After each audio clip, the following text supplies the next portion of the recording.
வணக்கம். நான் உங்கள் சித்த மருத்துவர் டாக்டர் வி. சிந்து. உங்களை சந்திப்பதில் மிக்க மகிழ்ச்சி. நாம் இப்போ பார்க்க போகிற தலைப்பு என்னன்னு பார்த்தீங்கன்னா, கர்ப்பப்பையில் ஏற்படக்கூடிய பிரச்சனைகளை பற்றி தான் பார்க்க போகிறோம். இதுக்கு முன்னாடி ஒரு சின்னதாக ஒரு ரெமெடி சொல்கிறேன். அதாவது ஒன் ஆஃப் த பெஸ்ட் மூலிகை கருப்பையில் ஏற்படக்கூடிய சூடாக இருக்கட்டும், அதில் உள்ள கழிவுகளை நீக்கக்கூடிய முக்கியமான ஒரு மூலிகை அப்படின்னு பார்த்தீங்கன்னா அசோகப்பட்டை. இது நம்மளோட வாழ்க்கையில் நம்ம சேர்க்கும் பொழுது அந்த கர்ப்பப்பையில் வரக்கூடிய சூடாக இருக்கட்டும், கர்ப்பப்பையை இன்னுமே நல்ல ஒரு உரமாக வச்சுக்கிறதுக்கு, அதாவது ரொம்பவே ஸ்ட்ரென்த்தனாக வச்சுக்கிறதுக்கு இந்த அசோகப்பட்டை அப்படிங்கிறது ஒன்று உதவுது. இப்போ நம்ம கர்ப்பப்பையில் வரக்கூடிய பிரச்சனைகளை பற்றி பார்க்க போகிறோம். அது எதனால் அந்த பிரச்சனைகள் ஏற்படுது, அப்படி பிரச்சனை ஏற்படுதுன்னா அதை நம்ம எப்படி மருந்தில்லா மருத்துவம், அதாவது இது மூலயமா நம்ம எப்படி சரி பண்ணலாம் அப்படிங்கிறத நம்ம இன்றைக்கி பார்க்க போகிறோம். இப்போ பார்த்திங்கன்னா கர்ப்பப்பை அப்படிங்கிறது ஒரு அத்திப்பழ வடிவத்தில் இருக்கக்கூடிய ஒரு உறுப்பு. நம்ம கருப்பை அப்படிங்கிறது நம்மளோட இதயம், எலும்பு எல்லாத்துக்கூடையுமே சம்மந்தப்பட்ட ஒரு முக்கியமான ஒரு உறுப்பு. அந்த கருப்பை அப்படிங்கிறது சாதாரணமாக பார்த்திங்கன்னா ஒரு 40 ml கெப்பாசிட்டி இருக்கும், ஒரு 8 சென்டிமீட்டர் லாங்கில் இருக்கக்கூடியது. இந்த கருப்பையில் பிரச்சனை ஏற்பட்டுச்சு அப்படின்னா நமக்கு ஒவ்வொரு பிரச்சனைகளாக ஸ்டார்ட் பண்ணக்கூடிய வாய்ப்பும் இருக்குது. எப்போ இந்த கருப்பையில் பிரச்சனை அப்படிங்கிற ஒரு ஆரம்பிக்கும்? ஆஃப்டர் ப்ரெக்னன்சி, அதாவது நம்ம ஒரு குழந்தைய வளர்க்கக்கூடிய தன்மை, ஒரு குழந்தை உருவாகக்கூடிய தன்மை அப்படிங்கிறது தான் அந்த கருப்பையில் இருக்குது. ஸோ அதுக்கப்புறமா ஒவ்வொரு பிரச்சனைகளாக அந்த கருப்பையில் ஏற்படுது. ஸோ எதனாலலாம் இந்த பிரச்சனை ஏற்படுது அப்படின்னு நம்ம பார்த்தோன்னா, ஆஃப்டர் ப்ரெக்னன்சி, அதாவது ஒரு குழந்தை பிறந்ததுக்கு அப்புறமா கருப்பையோட தசைகள் வலுவிழக்க ஆரம்பிக்கும். ஸோ அதனால் கருப்பையில் பிரச்சனைகள் ஏற்படலாம். இது போக அந்த கருப்பையில் வரக்கூடிய அந்த சினை முட்டைகளை அதாவது நமக்கு மாதந்தோறும் வரக்கூடிய அந்த மாதவிடாய் அப்படிங்கிற ஒன்றை நம்ம தூண்டுறதுக்கான மருந்துகள் எடுக்கிறோம் அப்படின்னாலும் கருப்பையில் பிரச்சனைகள் வரலாம். அப்படி இல்லைன்னா நம்ம எதனா இர்ரெகுலர் சைக்கிளாக இருக்குது, அதை சரி பண்ணுறதுக்கு மருந்து எடுக்கும் பொழுதோ, இல்லை ப்ளீடிங் எதனா ஹெவியாக போகுது, அதை சரி பண்ணுறதுக்கு மருந்துகள் எடுக்கும் பொழுது ஒவ்வொரு விஷயத்துலையும் நம்மளோட கருப்பை அப்படிங்கிற ஒன்று பாதிக்கப்பட தான் செய்யுது. இந்த மாதிரி ஒவ்வொரு பிரச்சனைகள் கருப்பையில் ஏற்படும் பொழுது நம்மளோட கருப்பை அப்படிங்கிறது வீக்கம் தன்மை, அதாவது அது ஒரு இன்ஃப்ளமேஷன் லெவலுக்கு போகுது. இது ஆரம்பிக்குது. இப்போ கருப்பையில் சாதாரணமாக இருக்கும்போது என்னென்ன மாதிரியான பிரச்சனைகள், அதாவது ஒவ்வொரு குறிகுணங்களாக நமக்கு காமிக்க ஆரம்பிக்கும். ஒன்று வெள்ளைப்படுதல் மாதிரி ஏற்படலாம்.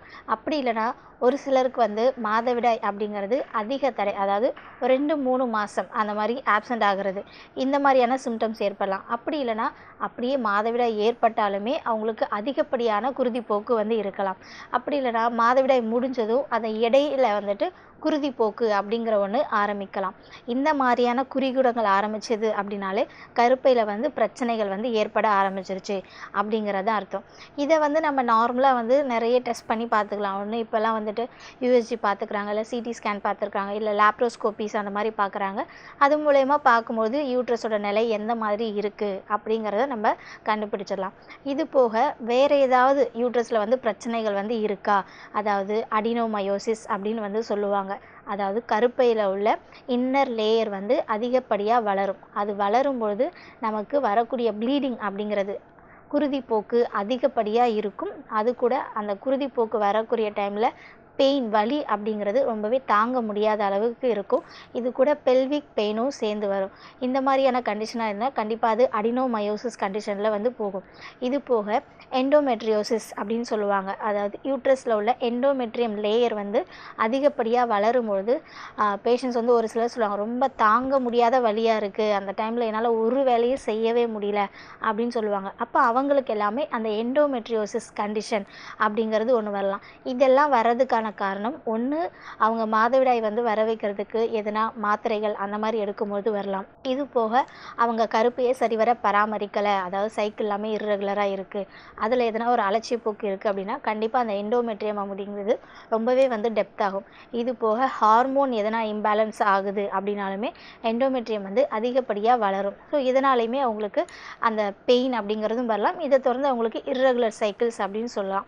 இது போக யூட்ரைன் பாலிப்ஸ், அதாவது சின்ன சின்ன சின்ன கட்டிகள் மாதிரி வரும்.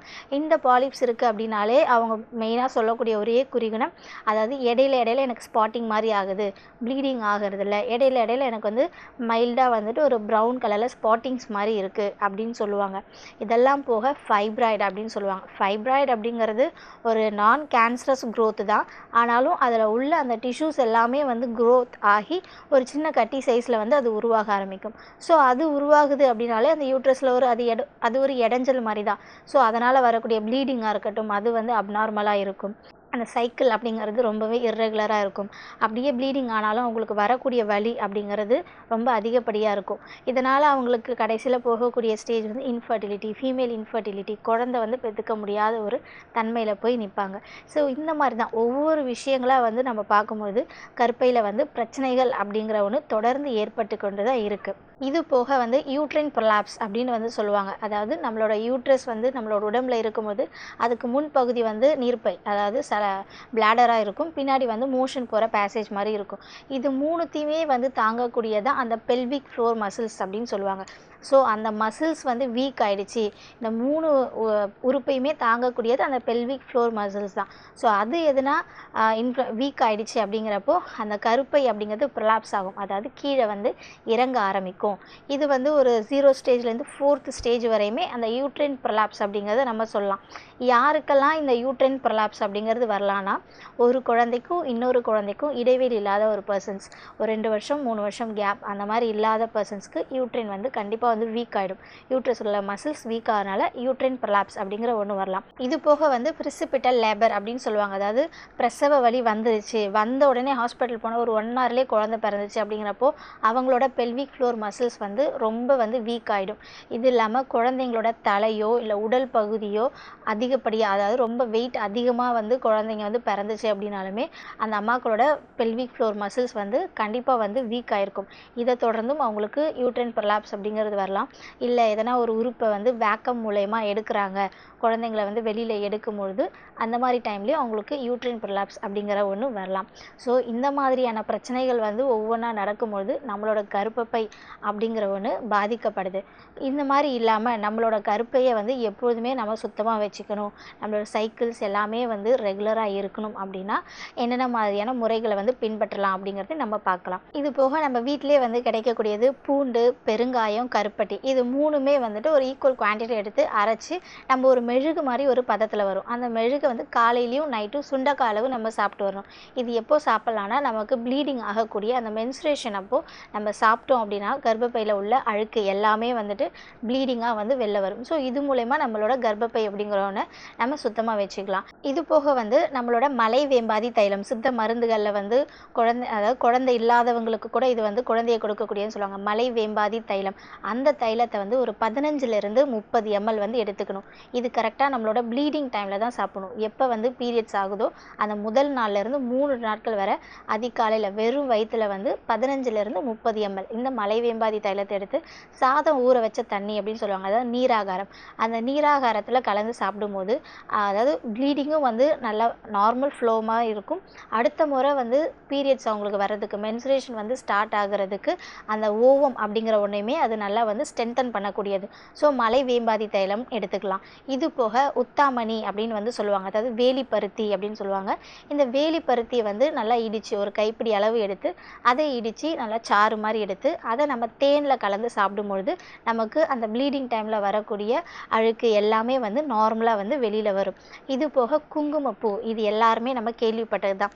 அந்த குங்குமப்பூவை பாலில் வந்து கலந்து சாப்பிடும்போது நம்மளோட யூட்ரஸ் அப்படிங்கிறது ஒன்று அதிக பலப்படுது.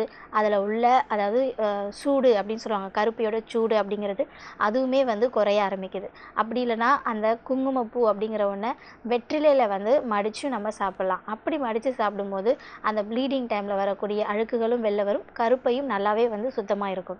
இது போக நம்மளோட உளுந்து அப்படின்னு சொல்லுவாங்க, அதாவது கருப்பு உளுந்து, அதில் வந்து நிறைய ப்ரொஜெஸ்ட்ரான் ஹார்மோன் அப்படிங்கிற ஒன்று இருக்குது. இதுதான் வந்து நமக்கு அந்த ப்ளீடிங் டைமில் வந்து ஹெல்ப் பண்ணக்கூடிய ஒரு ஹார்மோன். இந்த ப்ரொஜெஸ்ட்ரான் நிறைஞ்ச உணவு தான் உளுந்து அப்படிங்கிறது. இது வந்து நீங்கள் உளுந்த வடையாக இருக்கட்டும், இல்லை உளுந்து வந்து இரவு நேரங்களில் ஊற வச்சு காலையில் அந்த தண்ணியும் வந்து எடுத்துக்கலாம். இல்லை உளுந்தங்களி, உளுந்தங்கஞ்சி இந்த மாதிரி உள்ள உணவுகள் எடுத்துக்கிட்டாலுமே நம்மளோட இடுப்புக்கும் நல்ல ஒரு வலுவை கொடுக்கும். அது போக நம்மளோட கருப்பைக்கும் வந்து போதுமான அளவு வலுவை கொடுக்கும். ஸோ இந்த மாதிரியான நம்மளோட உணவுப் பொருட்களை எடுக்கக்கூடிய இந்த முறைகளை வந்து நீங்கள் உங்களோட அன்றாட வாழ்க்கையில் வந்து பயன்படுத்திக்கிட்டாலே பெண்கள் உங்களுக்கு வந்து இந்த கருப்பை சம்பந்தமான பிரச்சனைகள் அப்படிங்கிற ஒன்று தொடராது. ஸோ இந்த மாதிரி எதனா ஒன்று நீங்கள் வந்து உங்களோட ஃபுட் ஹேபிட்டில் வந்து கண்டிப்பாக ஆட் பண்ணிக்கோங்க. உளுந்து அதெல்லாமே முன்னாடி தான் நம்ம எடுத்துகிட்டு இருந்தோம், இப்போ எதுவுமே எடுக்கிறது கிடையாது. இது கூட நல்லெண்ணெய் அந்த மாதிரியான உணவுகளும் எடுத்துக்கலாம். ஏன்னா நல்லெண்ணெய்ங்கிறது இடுப்புக்கு ரொம்ப வலுவை கொடுக்கக்கூடியது.